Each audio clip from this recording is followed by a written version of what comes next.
Hello friends, आज आपके बीच लेकर के आए हैं प्रश्नावली 12 वृत्त की विविध प्रश्नमाला के कुछ प्रश्न।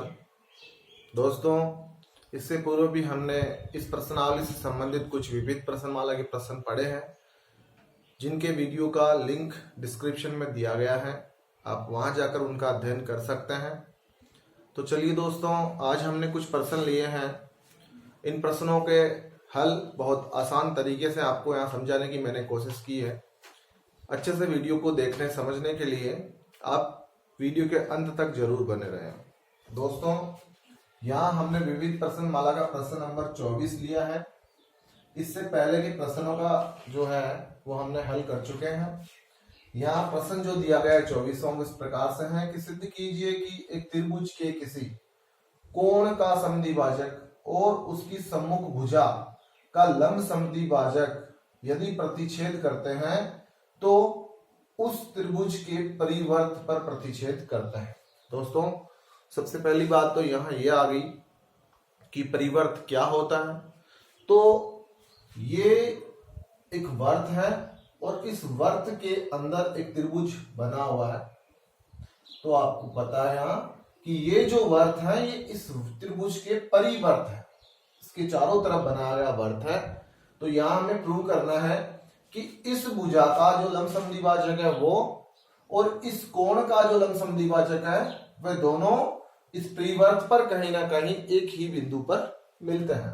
तो दोस्तों, हम जब शुरू करेंगे तो हम पहले गिवन लिखेंगे।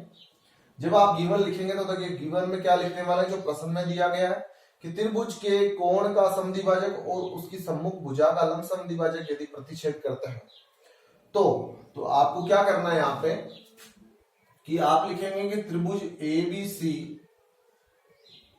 के परिवर्त एक वर्त खींचा गया है। और यहां दोस्तों आप क्या करने वाले हैं, आप करने वाले हैं कि आपने ये जो भुजा BC है इसका जैसे आपने लंब समद्विभाजन कर दिया। लंब समद्विभाजन करने के लिए आपको प्रकार पेंसिल की आवश्यकता होती है, परंतु यहाँ आपको प्रूव करना तो आप साधारण अपने हिसाब से इस तरह से ले सकते हैं कि ये कोई XY रेखा है या कोई भी एक रेखा हमने खींच ली जो BC का लंब समद्विभाजन कर रही है। भी ध्यान रखना है कि BC का लंब समद्विभाजन से मतलब ये हुआ कि BC को ये जो रेखा है ये दो भागों में इसका समद्विभाजन कर रही है, लंब समद्विभाजक रेखा है, यहाँ समकोण बना रही है।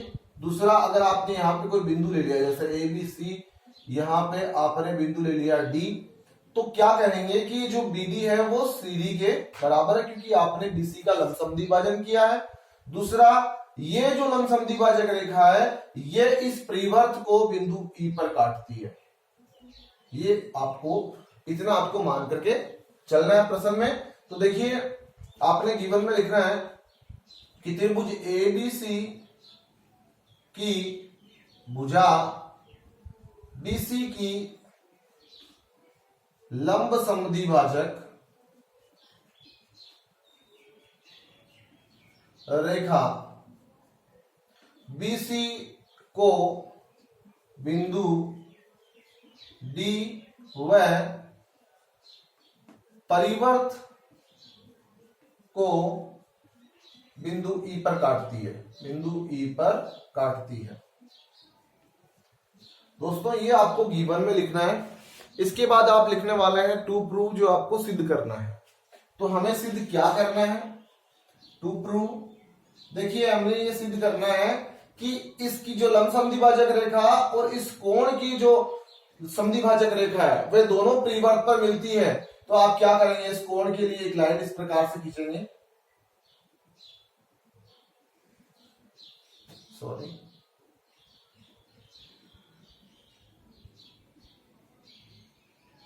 ये जो एक रेखा हमने खींची है यहां से AE, तो आपको ये प्रूव करना है कि जो AE है वो और D जो ये समद्विभाजक रेखा है ये दोनों बिंदु E पर मिलती है। अगर ये यहां मिलती है, हमने इनको मिला लिया यहाँ पे, ये मिलती है, तो आप ये सिद्ध करें कि ये जो AE लाइन है ये इस कोण को समद्विभाजित करती है। अगर आप ये प्रूव कर देते हैं कि जो AE है वो कोण A की समद्विभाजक है, तो हमने जैसे रचना करी है उसके हिसाब से AE और DE दोनों बिंदु E पर मिलते हैं। तो हमें ये सिद्ध करना है कि जो AE है वो कोण A की समद्विभाजक है, क्योंकि हमने BC की समद्विभाजक रेखा तो पहले खींच ली। अब अगर हम कोण A की समद्विभाजक रेखा से प्रूव कर देते हैं AE को, तो दोस्तों क्या हो जाता है, AE कोण A की समद्विभाजक है और BC के समद्विभाजक ये जो रेखा हमने खींची है, ये दोनों बिंदु E पर मिलते हैं। और हमें यही प्रूव करना है, क्योंकि बिंदु E जो है वो वर्त के परिवर्त पर स्थित बिंदु है। तो आप सिद्ध करने वाले हैं कि AE कोण A की समद्विभाजक रेखा है। अब इसके बाद आप लिखेंगे प्रूफ। देखिए, जब आप प्रूफ लिखेंगे तो प्रूफ में क्या करने वाले हैं, और प्रूफ से पहले हम यहां रचना की जगह अगर आवश्यकता है तो आप रचना के बिंदु भी लिखें। तो आप यहां कंस्ट्रक्शन कर देंगे। रचना में क्या किया हमने कि B व C को E से मिलाया, बिंदु B व C को E से मिलाया। देखिए दोस्तों, इतना करने के बाद आप लिखेंगे इसका प्रूफ। और प्रूफ के लिए देखिए कि यहां हमारे पास दो त्रिभुज बन रहा है। दो त्रिभुज कौन सा है, आपने लिया त्रिभुज BDE व त्रिभुज CDE में। ये दोनों त्रिभुजों को आप कोशिश करेंगे सर्वांक्षम प्रूव करने की। तो देखिए किस नियम से ये सर्वांक्षम होंगे। तो यहाँ BDE की बात करते हैं, BDE और ये CDE दोनों में एक एक समकोण बन रहा है। तो आप सबसे पहले वो लिख सकते हैं, या फिर हमने देखिए यहाँ रचना करी थी कि ये जो D है ये इस BC को समद्विभाजित करता है, तो जो BD है वो बराबर है CD के। ये सबसे पहले हमने मान के चला था। उसके बाद देखिए कोण जो BDE है वो बराबर है कोण CDE के, क्योंकि यहाँ 90 डिग्री के कोण बन रहे हैं। तीसरा इसमें जो DE है दोनों में, वो दोनों में काम में आ रही है, कॉमन साइड है ये। तो SAS भुजा कोण भुजा सर्वांक्षमता कसौटी से त्रिभुज BDE जो होगा वो सर्वांक्षम होगा दोस्तों CDE के। और सर्वांक्षम त्रिभुजों के संगत भाग होते हैं वे बराबर होते हैं। तो क्या होगा, जब सर्वांक्षम त्रिभुजों के संगत भाग बराबर होते हैं तो दोस्तों इस देखिए BDE में BE भुजा आ रही है और CDE की भुजा CE, तो BE जो भुजा होगी वो भुजा CE के बराबर होगी। अब देखिए जो BE और CE इस त्रिभुजों की भुजा है, ये इस वर्त की जीवाएं हैं दोस्तों। ये BE और ये CE ये इस वर्त की दो जीवाएं हैं और दोनों जीवाएं बराबर हैं। तो जब दोनों जीवाएं बराबर हैं तो ये दोनों चाप भी क्या होंगी, बराबर होंगी। और आप यहां लिख सकते हैं कि चूंकि वर्त की बराबर जीवाएं बराबर कोण बनाती है, बराबर कोण बनाती है। दोस्तों जैसे ये कोई सर्किल है, आपने सर्किल लिया, इस सर्किल में ये और ये जो दो जीवाएं हैं वे बराबर हैं, तो ये कहीं पे भी इस वर्त में बराबर कोण बनाएगी। जैसे यहां से एक जीवा आपने इस प्रकार से ले ली, तो ये जो जीवाएं होंगी, ये जीवा और ये जीवा, इनके द्वारा ही बनाए गए कोण जो होंगे वे बराबर होंगे। यहां देखिए BE और CE जीवा, BE जीवा द्वारा देखिए कौन सा कोण बन रहा है, ये यहां पे कोण BAE, और जो CE जीवा द्वारा बन रहा है CAE, कोण CAE। तो ये दोनों कोण बराबर है। और हमें क्या प्रूव करना था कि जो कोण AE है वो AE जो भुजा है वो कोण A की समद्विभाजक है। अतः AE कोण A की समद्विभाजक रेखा है। अब दोस्तों ये समद्विभाजक रेखा है तो आप ये कह सकते हैं, इसलिए हम कह सकते हैं कि किसी त्रिभुज के एक कोण की समद्विभाजक रेखा और एक भुजा की समद्विभाजक रेखा अगर किसी बिंदु पर मिलती है तो वे उस वर्त के परिवर्त पर मिलती है। दोस्तों ये इस प्रश्न का सॉल्यूशन है। और इसके बाद दोस्तों इसका जो 25वां प्रश्न है वो इस प्रकार से देखिए 25वां जो प्रश्न है उसमें लिखा गया है, आप प्रश्न अपनी बुक में भी देख सकते हैं क्योंकि यहाँ प्रश्न हम सिर्फ बोल के आपको सुना रहे हैं। 25वें प्रश्न में लिखा है, यदि किसी वर्त AYDZBWCX की दो जीवाएं AB और CD समकोण पर प्रतिच्छेद करती है तो सिद्ध कीजिए कि चाप CXA प्लस चाप DZB बराबर चाप AYB प्लस चाप BWC बराबर एक अर्धवर्त है। तो दोस्तों इस प्रश्न को हल करने से पहले आप सबसे पहले ये जान लें कि अर्धवर्त क्या होता है, और आप अच्छे से जानते हैं। आप एक वर्त को एक वर्त में व्यास खींचते हैं तो व्यास उसे दो भागों में बांटता है, दो अर्धवर्तों में विभाजित करता है। अब ये एक अर्धवर्त है दोस्तों। यहां मान लीजिए मैंने कोई ये एक त्रिज्या और खींच ली, तो ये जो चाप है, देखिए ध्यान दीजिए, इस चाप द्वारा यहां कोण बन रहा है और इस चाप द्वारा यहां कोण बन रहा है, दोनों मिलकर के 180 डिग्री के होंगे। तो ये एक अर्धवर्त की चाप होगी, दोनों चाप द्वारा 180 डिग्री का कोण बन रहा है, क्योंकि अर्धवर्त जो एक चाप एक अर्धवर्त होता है, अर्धवर्त का ये जो कोण होता है केंद्र में बनने वाला 180 डिग्री का कोण बनाता है, क्योंकि पूरा एक पूर्ण कोण 360 डिग्री का होता है। तो यहाँ हमें इसी नियम से प्रश्न को हल करेंगे। यहाँ देखिए आकृति इस प्रकार से दी गई है आपको, ये सर्किल है, इस सर्किल की दो जीवाएं खींची गई है इस प्रकार से, जो है अपनी AB और CD। दोस्तों ये कुछ बिंदु दिए गए हैं, यहाँ पे Y दिया गया है, यहाँ Z, ये W, ये अक्ष जो इनकी जो चाप है उसको शो आउट करते हैं, चाप बनाते हैं, जैसे BWC चाप। अब दोस्तों ये जो AB और CD जीवाएं दोनों समकोण पर प्रतिच्छेद करती है, समकोण बनाती है, चारों तरफ समकोण बनाएगी। तो यहां इस प्रश्न को हल करने के लिए आप सबसे पहले गिवन लिखेंगे।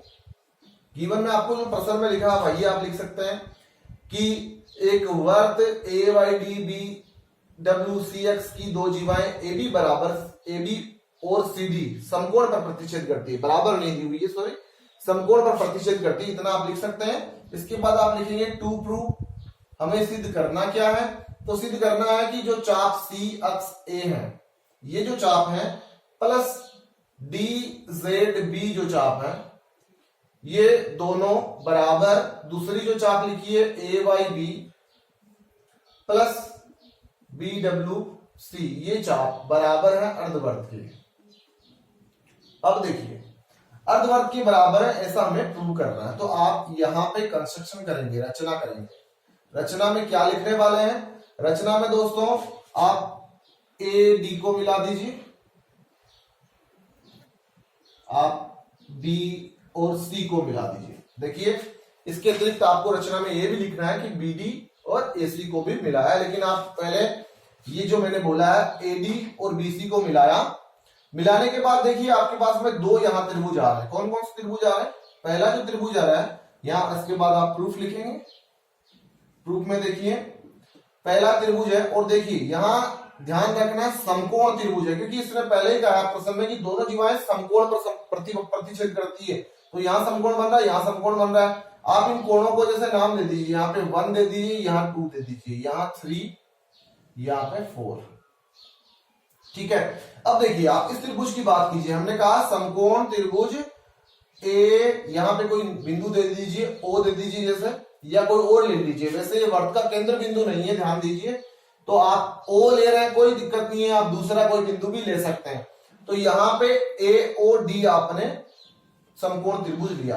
दोस्तों समकोण त्रिभुज है, अब आप देख रहे हैं कि किसी भी त्रिभुज के तीनों कोणों का योग 180 डिग्री होता है, तो मैंने 1 को, 2 को और इस कोण को जिसका मान 90 डिग्री है, इन तीनों को अगर जोड़ते हैं तो 180 डिग्री आता है। तो आप ऐसा लिखेंगे AOD में कोण 1 प्लस कोण 2 प्लस ये जो माप 90 डिग्री का बराबर 180 डिग्री।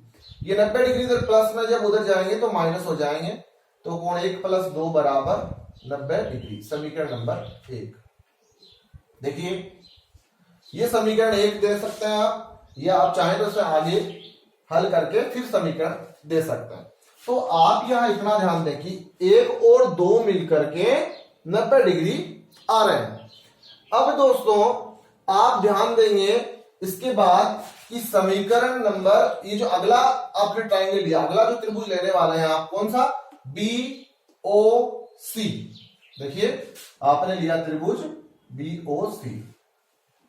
देखिए यहाँ एक लाइन हमें और लिखनी है, लेकिन आप पहले बीओसी के लिए लिख लीजिए ताकि दोनों आपको एक साथ समझ में आए।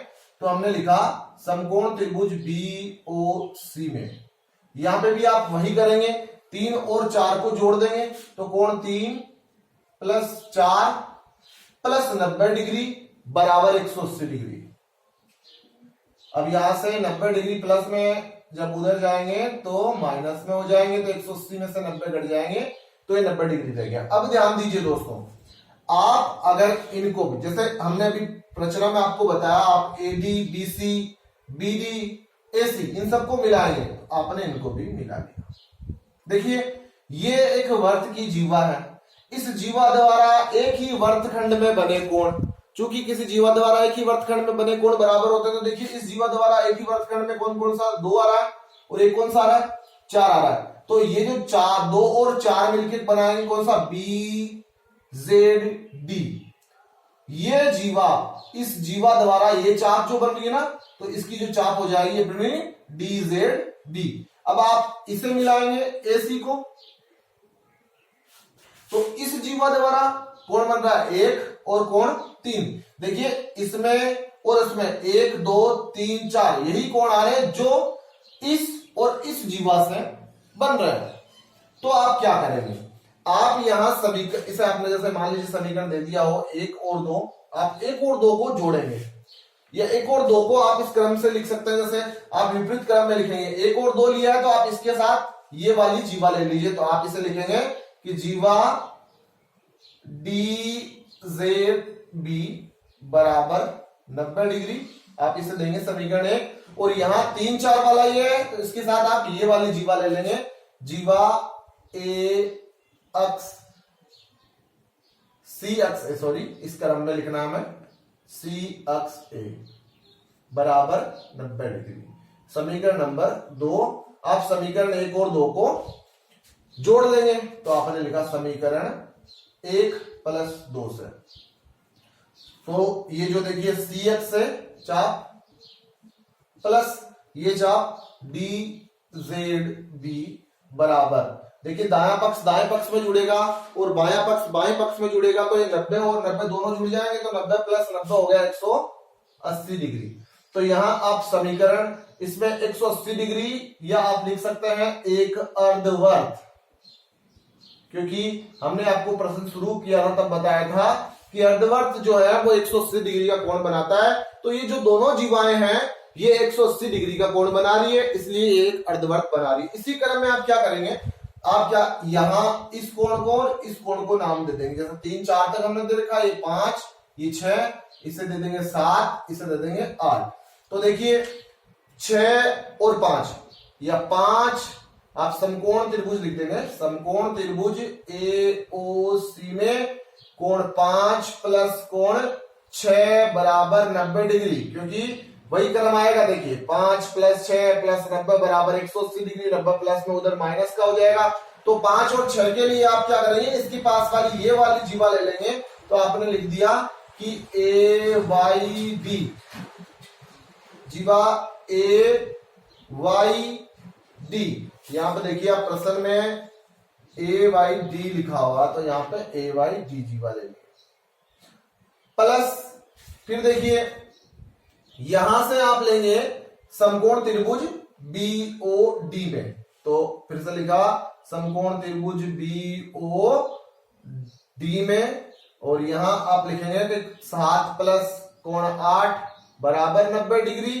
आप बराबर इसे 90 लिख करके समीकरण नंबर 3 तो यहां दे रखा है हमने, तो इसे 4 दे दीजिए, और यहां से देखिए 7 और 8 जो मिल करके, और इसके साथ आप दूसरी वाली जीवा ले लेंगे, तो आपने बी डब्ल्यू सी ये दूसरी वाली जीवा ले ली, तो बी डब्ल्यू सी बराबर 90 डिग्री। समीकरण नंबर 5, समीकरण 4 और 5 से तो आप इनको जोड़ेंगे, तो दायां पक्ष दाएं पक्ष में जुड़ेगा और बायां पक्ष बाएं पक्ष में, तो A Y D plus B W C बराबर 180 डिग्री, या फिर आप इसे कहेंगे एक अर्धवर्त।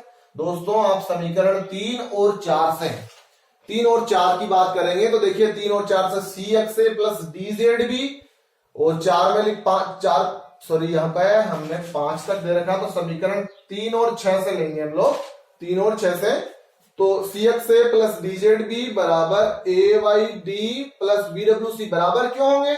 क्योंकि देखिए ये भी 180 के बराबर है, ये भी 180 के बराबर है, तो दोनों पार्ट बराबर है, तो ये दोनों भी बराबर होंगे और ये सभी बराबर है किसके? एक अर्धवर्त के। तो यहां ये प्रश्न आसानी से प्रूव होता है, सिद्ध होता है।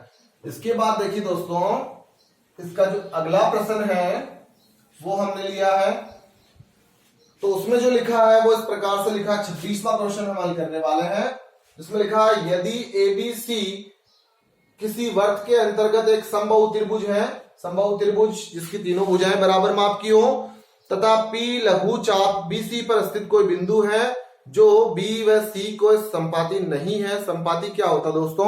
संपाती होता है मतलब एक ही रेखा पर स्थित नहीं होना, एक ही रेखा पर स्थित नहीं होना। जैसे ये यहाँ पे कोई लाइन खींची है, तो हमने ये कोई दो बिंदु लिए A और B, ये दोनों A और B संपाती है अभी, और अगर इसे आपने अलग ले लिया, ये A ऊपर ले लिया और B यहाँ नीचे ले लिया, तो ये बिंदु संपाती नहीं है। तो जो बिंदु उसने लिखा है B, ये जो बिंदु बता रहे हैं जो B और C के संपाती नहीं है, P बिंदु, तो सिद्ध करना है कि PA कोण BPC के समद्विभाजक है। तो देखिए हल करने से पहले हम चित्र बनाएंगे। एक वर्त के अंतर्गत एक समबाहु त्रिभुज है, तो आपने एक वर्त बना लिया, इस वर्त के अंदर एक समबाहु त्रिभुज बना लिए जिसका नाम है ABC। दोस्तों ABC जो त्रिभुज है, इस त्रिभुज में से लिखा है, अब आप जानते हैं जो समबाहु त्रिभुज होता है उसकी तीनों भुजाएं बराबर माप की होती है, तीनों कोण भी बराबर माप के होते हैं 60-60 डिग्री के समबाहु त्रिभुज के। तो ये कोण, ये कोण, ये कोण, प्रत्येक कोण 60-60 डिग्री के होंगे। अब यहां आप सबसे पहले गिवन लिखेंगे, तो गिवन में क्या लिखेंगे?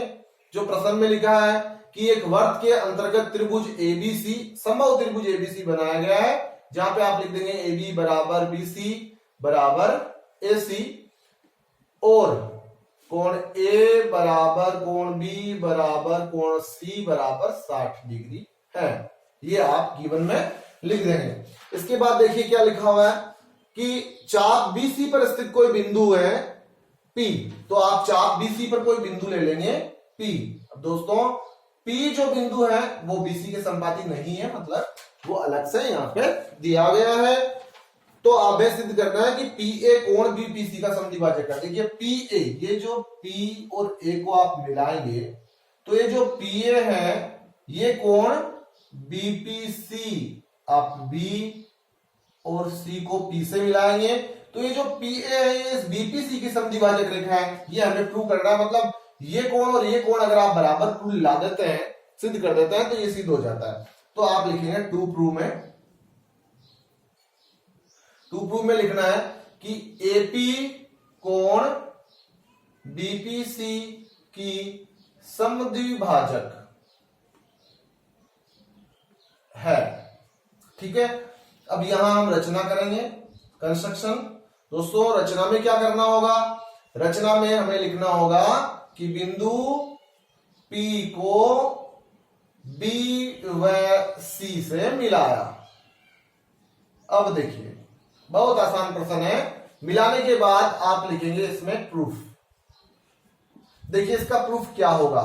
दोस्तों हम ये जान रहे हैं कि वर्त की, देखिए ये कोण हमने पहले आपको बता दिया 60 डिग्री का है और ये भी 60 डिग्री का है। ठीक है, अब देखिए कि वर्त की बराबर जीवाएं बराबर कोण अंतरित करती है, और यहां हमारे जो थ्योरम लगने वाली वो इस प्रकार से, देखिए ये एक वर्त की जीवा होगी और इस जीवा द्वारा एक ही वर्तखंड में बने कोण, आप इसे 1 और इसे 2 दे दीजिए, कोण नंबर 1 और कोण 2 जो BPC में परिवर्तित हो जाएंगे। तो जीवा, किसी जीवा द्वारा एक ही वर्तखंड में बने कोण बराबर होते हैं। तो देखिए यहां आप जीवा लीजिए AC, AB ले लीजिए, तो जीवा AB से, देखिए दोस्तों जीवा AB से कौन कौन से कोण बन रहे हैं? कोण 1, और यहां देखिए ये वाला कोण जो BCA या ACB है, तो देखिए कोण 1 जो होगा ना वो बराबर होगा किसके? कोण ACB के। ध्यान दीजिए एक जो कोण होगा वो इस कोण के बराबर होगा जिसका माप 60 डिग्री है, क्योंकि हमने जीवा ली है ए बी। इसे समीकरण 1 दीजिए, ठीक है, या आपको पता है, या एक बार समीकरण 1 दीजिए, फिर लीजिए आप जीवा एसी द्वारा, एसी से। अब जीवा एसी से आप कौन से कोण ले रहे, देखिए एसी से कोण बन रहा अपना, एक तो ये 60 डिग्री वाला जो बन रहा है ए बी सी, और दूसरा देखिए इस जीवा द्वारा ये 2 नंबर वाला कोण, तो कोण 2 बराबर होगा कोण ए बी सी के, समीकरण नंबर 2। चूंकि कोण ए सी बी बराबर कोण ए बी सी बराबर 60 डिग्री, ये जो दोनों कोण है वो 60 डिग्री के हैं, तो आप समीकरण 1 और 2 की बात करेंगे तो देखिए एक 60 डिग्री के बराबर, 2 भी किसके बराबर, 60 डिग्री के, तो समीकरण 1 व 2 से, 1 व 2 से क्या होगा, कोण 1 जो है वो बराबर होगा कोण 2 के। इसका मतलब ये हुआ कि कोण बीपीए, देखिए कोण 1 को बीपीए लिखा हुआ है और 2 को सीपीए लिख सकते हैं, कोण सीपीए ये दोनों बराबर हैं, इसलिए जो एपी है वो दोस्तों, एपी जो होगी वो इस कोण की, बीपीसी जो कोण है उसकी समद्विभाजक रेखा होगी। ये हमें यहां प्रूव करना था। आप देख सकते हैं दोस्तों, इसके अतिरिक्त यहां पे जो प्रश्न समझाए जा रहे हैं, अगर आपको किसी प्रकार की कोई भी दिक्कत परेशानी हो तो आप कमेंट बॉक्स में कमेंट कर सकते हैं।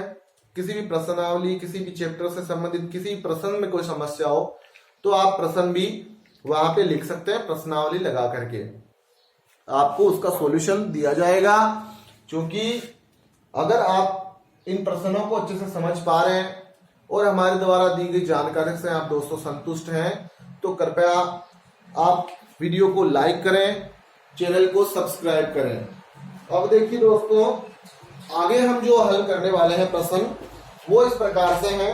इसका 27वां प्रश्न देखिए, 27वां जो प्रश्न है वो इस प्रकार से है, आकृति में, तो आकृति यहां पे प्रश्न में दी गई है।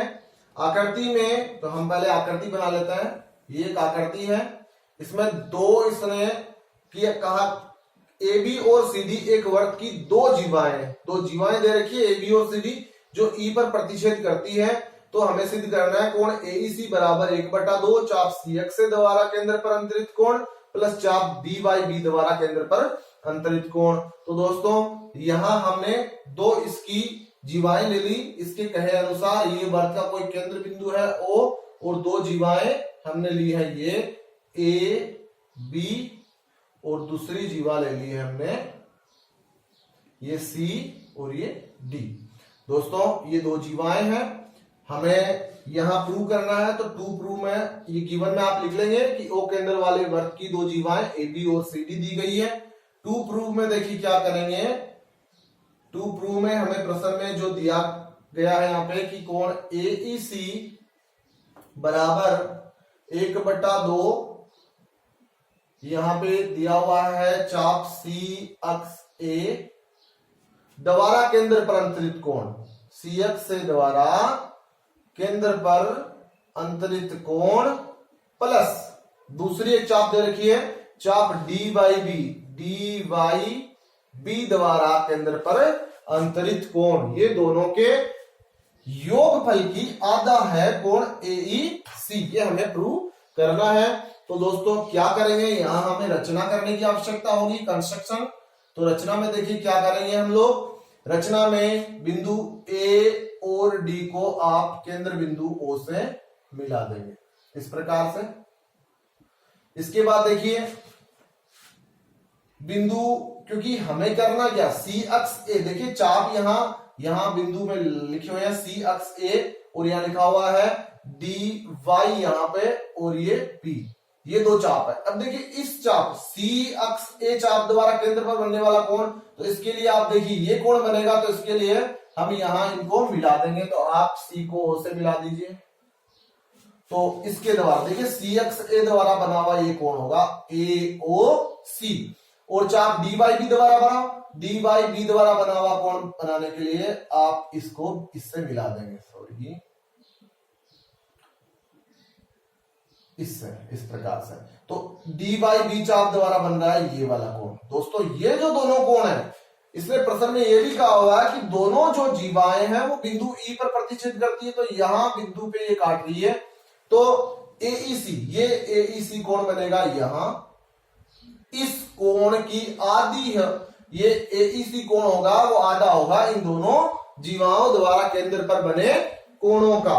तो आप यहां पे इसके अतिरिक्त क्या करेंगे कि आपने ए सी को और डी बी को मिलाया। आप ये सारी चीजें यहां कंस्ट्रक्शन में लिख सकते हैं कि ए डी को ओ से मिलाया, जो मैंने अभी बोला वो सारी बात आप यहां लिख सकते हैं। इसके बाद देखिए आप इसका प्रूफ करेंगे। जब आप प्रूफ करेंगे तो दोस्तों क्या स्थिति रहेगी, बहुत आसान प्रश्न है, ध्यान से समझिएगा कि यहां आप ये देखेंगे कि यहां ये जो जीवा एसी है, इस एसी जीवा द्वारा, देखिए एसी जीवा से जो केंद्र पे बन रहा है कोण वो, और यहां एक ही एसी जीवा एसी से, दोस्तों एक ही वर्तखंड में बने कोण बराबर होते हैं। तो आप ये देखें कि एसी जीवा से कौन से कोण ऐसे हैं जो एक ही वर्तखंड में बन रहे हैं। तो एसी जीवा द्वारा देखिए एक तो ये कोण बन रहा है एओसी, तो कोण एओसी। अब यहां देखिए कोण एओसी है वो वर्त के केंद्र पे बन रहा है। दोस्तों इस प्रकार से ये एक सर्किल हो, ये एक जीवा हो, तो इस जीवा द्वारा ये जो कोण है ये और ये बराबर होते हैं। तो इन्हें तो हम कहते हैं कि एक ही, किसी जीवा द्वारा एक ही वर्तखंड में बने कोण। दूसरा, ये एक वर्त होता है, ये वर्त का केंद्र बिंदु, और इस जीवा द्वारा यहां केंद्र पर बना कोण, और ये इसी जीवा द्वारा परिधि पर बना कोण, इनमें भी एक संबंध होता है। इनमें क्या संबंध होता है कि किसी जीवा द्वारा वर्त के केंद्र पे बना कोण परिधि पर बने कोण का दुगुना होता है। दोस्तों अगर ये कोण जो है वो 60 डिग्री का होगा तो ये 30 डिग्री का ही होगा, क्योंकि ऊपर वाला जो होता है उसका ये दुगुना होता है केंद्र पे बना कोण। तो देखिए किस प्रकार से हल करेंगे।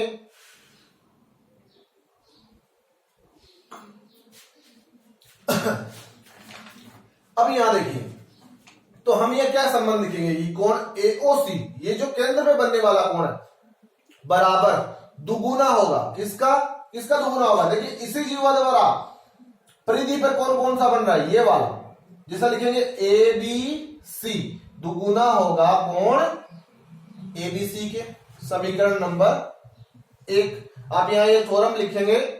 और इसी प्रकार से जीवा बीडी, जीवा बीडी से बने जो कोण है वो, देखिए जीवा बीडी से कौन कौन से कोण बन रहे हैं। जीवा बीडी से केंद्र में बन रहा है कोण बीओ डी, तो कोण बीओ डी जो होगा वो बराबर होगा, दुगुना होगा किसके, ये इसके द्वारा ये केंद्र में बना कोण, और इसी जीवा द्वारा ये परिधि पर बना कोण, यहां परिधि पे ये कोण, तो बीसी डी, बीसी डी, इसे आप समीकरण नंबर 2 दे दीजिए। इसके बाद देखिए आप समीकरण 1 और 2 जो है इन्हें जोड़ दीजिए, समीकरण 1 प्लस 2 से। दोस्तों दायां पक्ष दाएं पक्ष में, बायां पक्ष बाएं पक्ष में जुड़ेगा। तो यहां आप देखिए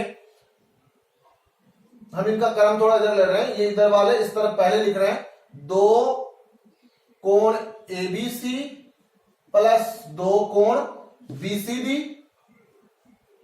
और इस पक्ष वाले दोनों एक तरफ हो जाएंगे, कोण एओसी प्लस कोण बीओडी, ये बीओडी, बीओडी, ये देखिए यहां इन दोनों में 2 कॉमन आ रहा है, ये कॉमन ले लेंगे, तो कोण एबीसी प्लस कोण बीसीडी बराबर कोण एओसी प्लस बीओडी। ये देखिए इतना करने के बाद आप यहां देखिए कि जो एबीसी और बीसीडी है, हमने एक क्वेश्चन आप ध्यान देखिए, किसी त्रिभुज, एक त्रिभुज की हम बात करें तो त्रिभुज का जो बहिष्कोण नियम यहां पे काम में आएगा दोस्तों, कि त्रिभुज का बहिष्कोण उसके अंतराभिमुख कोणों के योग के बराबर होता है। ये कोण जो होगा ये अकेला कोण इस और इस अंतराभिमुख अंदर वाला जो कोण है उसके मुख के सामने के जो दोनों कोण है उनके योग के बराबर होता है। जैसे मान लीजिए ये 40 और ये 20 है, तो ये 60 का हो जाएगा, दोनों के योग के बराबर होता है। अब यहां आप देखें कि आप एबीसी और बीसीडी को किस में परिवर्तित कर सकते हैं। तो पहले ये देखिए कि ये कहां बन रहा है। ये देखिए ये त्रिभुज है अपने पास में बीसीई। बीसीई में देखिए ये कोण बीसीडी, ये वाला, ये कोण एबीसी जिसे हमने लिखा हुआ ये एबीसी। ये जो अंदर वाले दोनों कोण होंगे ये त्रिभुज में ये जो इसका बहिष कोण होगा जिसे आप लिख सकते हैं एईसी दोस्तों।